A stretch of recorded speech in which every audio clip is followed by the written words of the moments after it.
Greetings to all the participants of the Mozilla Mozfest.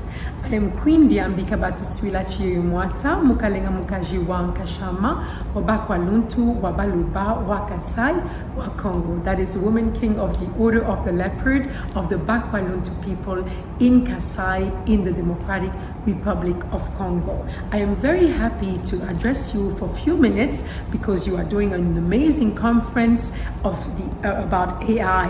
And yes, I may be a traditional queen, but I also have other qualifications in the sense that my first degree was in computer science, and I'm very interested in how new technology can impact, development in Africa. And I think the AI development is quite interesting because it's really a technology that is very, very disruptive and is asking us to really ask very fundamental questions about what is it that we want to do with this technology, how we want to use it, how it's going to impact our lives.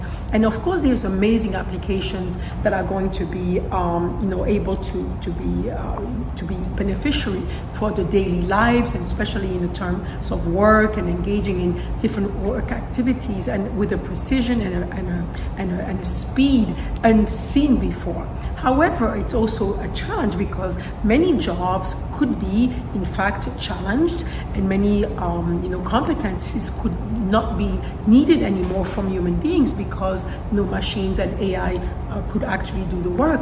So we have to really, as African people, really get involved and really master that field, because that field as a technology could also give some edge for people mastering the technology over the people that don't master the technology, because again, technology is a tool to empower a community, to empower a country, to empower an economy, to empower abilities to find solutions to current problems that we have. So AI can be a massive opportunity for Africa.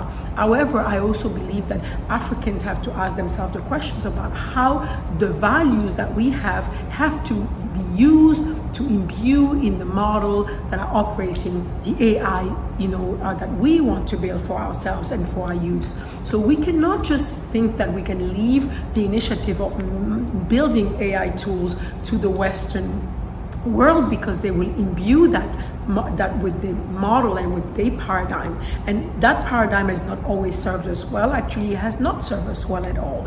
Africa is in the state that it is because a lot of the paradigm that has operated, even the management of our economies, the management of our societies, even the government systems, are things that we copied blindly in the West, sometimes because we wanted to, thinking that it was the best way to go and to do things, or otherwise it was imposed upon us. So in this opportunity that we have to learn coding, to learn about these new technologies, we really have to make sure that we do not forsake our values, our fundamental values, the ones that makes us who we are. And we have to be sure that those values will be respected in the type of model we're going to be developing in the AI industry and AI applications, making sure that the humanity remains in the center, remains the core of every enterprise, of every endeavor, of every aspect of managing our lives, because we cannot believe that AI and the tools that it will provide will be solving all the problems. Because at the end of the day, yes, we can have machines and robots, programmable robots and machine do a lot of things for us. But at the end of the day, machines cannot live our lives. So we have to make sure that we imbue our will to use this technology, never to dehumanize human beings, never to lessen the capacity of human beings to shine their best light. So there are fundamental questions that we have to ask ourselves when it comes to operating all these amazing tools, is that how will they impact our societies? Who will they impact? In which way? In the sense that what the core values, how are we going to lose on our core values because we're going to sell ourselves short, because we're going to only ask for other ones to impose upon us their values and their mode of functioning and their mode of thinking and what they consider to be valuable. So I heard a few weeks ago that Africa still have no access to ChatGPT, for instance. So why is that?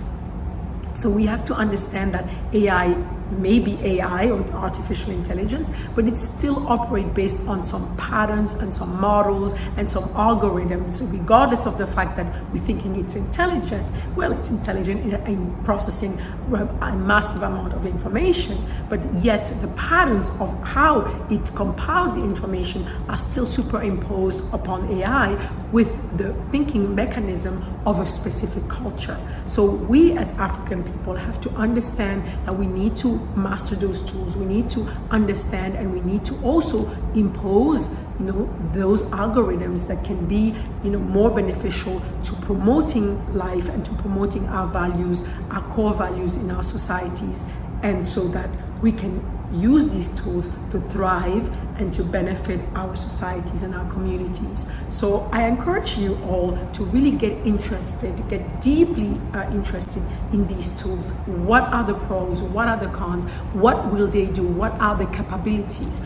I learned that AI is able to predict the positioning of any individual in a room only based on the prints, the digital prints of our phones. So not even with camera, the AI is able to now penetrate beyond walls, their life, and see who is in the room and where are they positioned and where are they located in the space. So this is very intrusive. This is something that can be used for the benefit of people or for also the control of people. The same with the fact that AI can now also have a prediction of your thinking pattern, of even what you think about, and can put an image out, or a text, or a movie, or a small video, reflecting the thoughts that you have with the fMRI and the proper, data.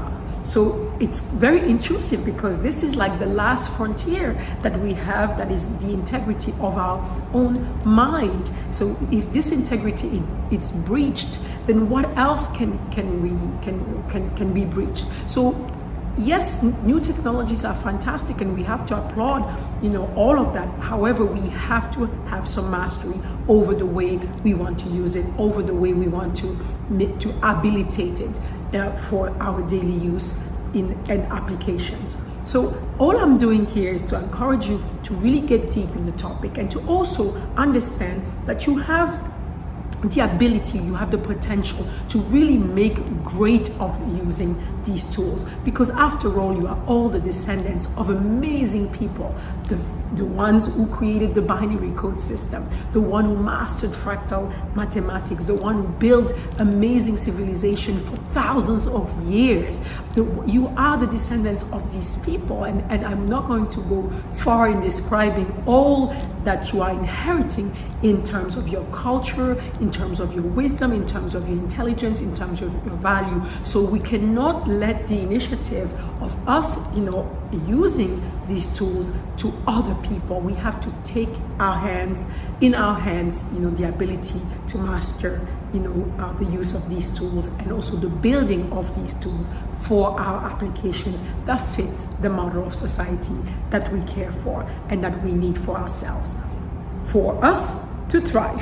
So anyway, thank you so much for this few minutes that you gave me your attention. I'm sorry I couldn't be in person there, but I send you my love, I send you my best regard, and I hope that one day I will be there in Mozambique to meet with all of you.